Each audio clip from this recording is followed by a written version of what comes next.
இது ஃபர்ஸ்ட் மலேசியாவின் செய்திகள் உங்களுக்காக.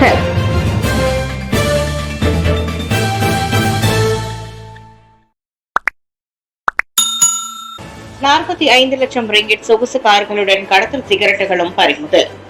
அண்மையில் கோலாலம்பூர் மற்றும் பஹாங்கில் மேற்கொள்ளப்பட்ட 2 வெவ்வேறு சோதனை நடவடிக்கைகளின் மூலம் 45 லட்சம் ரிங்கிட் மதிப்பிலான 16 சொகுசு கார்களையும் 12 லட்சம் கடத்தல் சிகரெட்டுகளையும் அரசு மலேசிய சுங்கத்துறை பறிமுதல் செய்தது.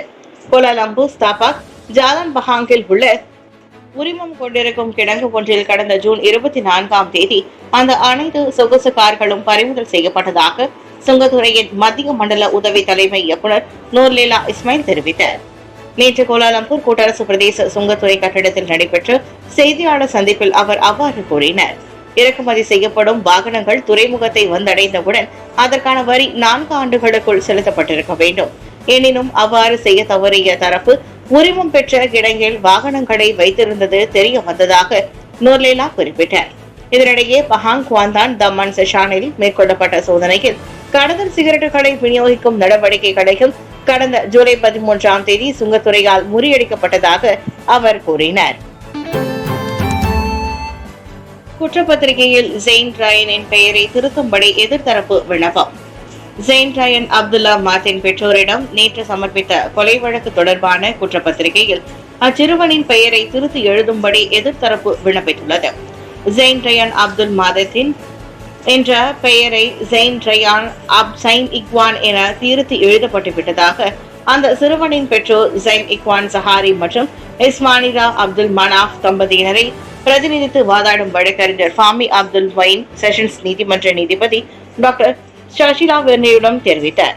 கடந்த மாதம் ஜூன் 13ஆம் தேதி அரசு தரப்பு துணை வழக்கறிஞர் முன்வைத்த குற்றப்பத்திரிகையில் கொலை செய்யப்பட்ட அச்சிறுவனின் பெயர் ஜெயின் ரயான் அப்துல் மாத்தின் என்று குறிப்பிடப்பட்டிருந்தது.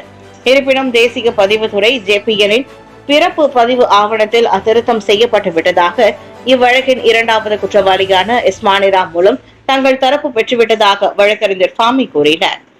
இதனிடையே கடந்த ஜூலை 4ஆம் தேதி ஜெயின் ரயான் பின் சைன் இக்வான் என்ற பெயர் திருத்தம் கண்டிருப்பதை அவர் சுட்டிக்காட்டினார். நேற்று நடைபெற்ற வழக்கு விசாரணையின் போது அச்சிறுவனின் புதிய பிறப்பு பத்திரத்தின் நகலையும் அவர் நீதிமன்றத்திடம் சமர்ப்பித்தார். கிளானா ஜெயா ரயில் பாதையில் தீ, இயல்பு நிலைக்கு திரும்பிய ரயில் சேவைகள். கிளானா ஜெயா ரயில் பாதையில் சிறிய தீ விபத்தொன்று ஏற்பட்டதை தொடர்ந்து LRT ரயில் சேவைகள் மீண்டும் இயல்பு நிலைக்கு திரும்பியுள்ளது. நேற்று மதியம் சுமார் 2-3 மணிக்கு தொடங்கிய புத்ரா ஹைட்ஸ் இருந்து வரும் ரயில்கள் ஆரடாமன்சாராவில் திரும்பும் என்றும் கொம்பாக்கில் இருந்து வரும் ரயில்கள் ஆசியா ஜெயாவில் திரும்பும் என்றும் தமது எக்ஸ் தளத்தில் குறிப்பிடப்பட்டிருந்தது. ஆரடாமன்சாரா மற்றும் கிளானா ஜெயா இடையே செயல்படும் LRT ரயில்கள் கிளானா ஜெயா மற்றும் ஆசிய ஜெயா இடையே ஒரே தண்டவாளத்தில் இயக்கப்படும் என்று அதில் கூறப்பட்டிருந்தது. இதனிடையே பிற்பகல் சுமார் 3:30 மணியளவில் தீ அணைக்கப்பட்டு விட்டதாகவும் மாற்று ரயில் சேவைகள் அனைத்தும் நிறுத்தப்பட்டதாகவும் ராபிட் KL வெளியிட்ட ஒரு அறிக்கையில் தெரிவித்திருந்தது. ரயில் தண்டவாளங்கள் தற்பொழுது ஒழுங்குபடுத்தப்பட்டு வருவதாகவும் விரைவில் இயல்பு நிலைக்கு திரும்பும் என்றும் அதில் குறிப்பிடப்பட்டிருந்தது. எனினும் ராபிட் KL நிறுவனம் சிரமத்திற்கு மன்னிப்பு கேட்டதுடன் பொறுமை காத்த பயணிகளுக்கு நன்றி தெரிவித்தது. 8 பகுதிகளில் வெப்ப எச்சரிக்கையை வெளியிட்டுள்ள மெட் மலேசியா. தீபகற்ப மலேசியாவில் உள்ள 8 பகுதிகளில் வெப்ப வானிலை எச்சரிக்கையை மலேசிய வானிலை ஆய்வு மையம் மெட் மலேசியா வெளியிட்டுள்ளது. பேராக்கில் 2 பகுதிகளான லாருட் மாடாங் மற்றும் கோலாகங்சா, கிளந்தானில் கோலாகிராய் மற்றும் பஹாங்கில் உள்ள 3 பகுதிகளான ரவுப், தெமர்லோ, மாரான், பெந்தோ மற்றும் ரொம்பின் ஆகிய பகுதிகளோடு கொம்பாக்கிலும் முதல் வெப்ப எச்சரிக்கை வெளியிடப்பட்டுள்ளதாக நேற்று வெளியிட்ட அறிக்கையில் மிட் மலேசியா தெரிவித்திருந்தது. இதனால் குறிப்பிட்ட அப்பகுதிகளில் அடுத்த சில நாட்களுக்கு பொதுமக்கள் தேவையற்ற வெளிநடமாட்டத்தை குறைத்துக் கொள்வதுடன் அதிகமான நீர் அருந்த வேண்டும் என்றும் கேட்டுக் கொள்ளப்பட்டுள்ளனர். அங்காசாவுக்கு 60 லட்சம் ரிங்கிட் ஒதுக்கீட்டை பிரதமர் அறிவித்தார். நாடு முழுவதிலும் உள்ள கூட்டுறவு கழகங்களில் செயல்பாடுகளின் வலிமையை அதிகரிக்க மலேசிய கூட்டுறவு சங்கங்களின் சம்மேளனமான அங்காசாவுக்கு 60 லட்சம் ரிங்கிட் ஒதுக்கீட்டை பிரதமர் ஸ்ரீ அன்வர் இப்ராஹிம் நேற்று அறிவித்தார்.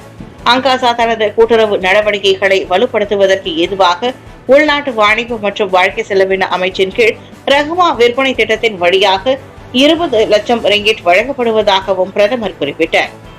எங்களிடம் பள்ளிவாசல், இளைஞர் மற்றும் பெண்களுக்கான சங்கம் உட்படுத்திய செயற்குழு அமைந்த மடானி கிராமம் உள்ளது. அக்குழுவில் குறிப்பாக சம்பந்தப்பட்ட நடவடிக்கைகளில் அக்கழகங்களை ஒன்றிணைக்க உள்ளேன். மேலும் அக்கழகங்களுக்கான 20 லட்சம் ரிங்கிட் அங்காசா மூலம் நேரடியாக வழங்கப்படும்.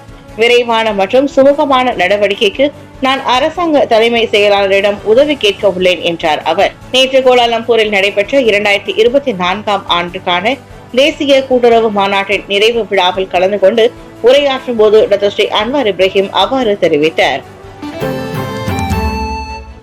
இலங்கையில் செப்டம்பர் 21ஆம் தேதி தேர்தல், ஆகஸ்ட் 15 வேட்புமனு தாக்கல். இலங்கையில் வரும் செப்டம்பர் 21ஆம் தேதி தேர்தல் நடைபெறும் வேளையில் அதற்கான வேட்புமனு தாக்கல் ஆகஸ்ட் 15ஆம் தேதி நடைபெறும் என்று தேர்தல் ஆணையம் நேற்று அறிவித்துள்ளது. இலங்கை அதிபராக பொறுப்பேற்றிருக்கும் ரணில் விக்ரமசிங்கேவின் பதவிக்காலம் நிறைவடையவிருப்பதை தொடர்ந்து அந்த அறிவிப்பு செய்யப்பட்டுள்ளது. உலகில் பெரும்பாலான நாடுகள் பிரதமர் ஆட்சி முறையை கொண்டிருந்தாலும் இலங்கையில் அதிபர் ஆட்சி முறையே பின்பற்றப்பட்டு வருகிறது. இலங்கை மக்களால் தேர்ந்தெடுக்கப்படும் அதிபர் 5 ஆண்டுகளுக்கு அப்பதவியை வகிக்க முடியும். ஒருவர் 2 முறை மட்டுமே அதிபர் பதவியை வகிக்க முடியும்.